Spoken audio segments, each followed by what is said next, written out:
इस कहानी से हमें काफी कुछ सीखने को मिलेगा। कहानी का नाम है गुड टच और बैड।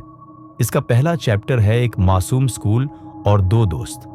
सर्दी की हल्की धूप और बच्चों की खिलखिलाती हंसी से भरे एक छोटे से शहर का एक primary school, Saint Mary's school.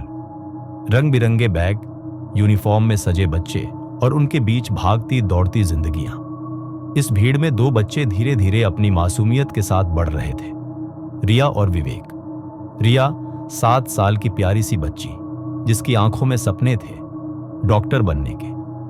उसकी हंसी इतनी निश्चल थी कि जैसे किसी मंदिर की घंटी, लेकिन वो थोड़ी शांत थी, दूसरों से कम बोलती थी, अक्सर किताबों में खोई रहती या फिर अपनी क्लास टीचर शालिनी मैम के पास बैठी कुछ ना कुछ पूछती रहती। विवेक 8 साल का लड़का, तेज दिमाग और ईमानदार दिल का मालिक। उसे हर बात की तह तक जाना पसंद था। विज्ञान उसका पसंदीदा विषय था और वह हमेशा कुछ नया जानने के लिए उत्साहित रहता था। वो और रिया पक्के दोस्त बन चुके थे। एक दूसरे के लंच शेयर करते, साथ खेलते और जरूरत पड़ने पर एक दूसरे की मदद करते। स्कूल की दीवारें हंसी से गूंजती थीं, लेकिन रिया के मन में एक अनजानी सी बेचैनी घर करने लगी थी। पिछले कुछ दिनों से उसकी मुस्कान कुछ फीकी हो गई थी।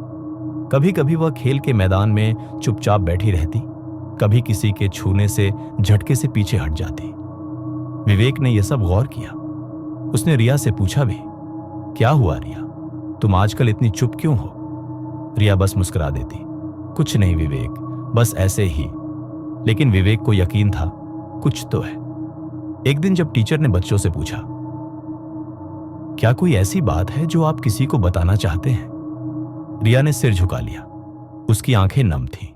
वो कहना चाहती थी कुछ, लेकिन शब्दों से डरती थी। विवेक को समझ नहीं आ रहा था कि उसका सबसे अच्छा दोस्त इतनी घुटन में क्यों है।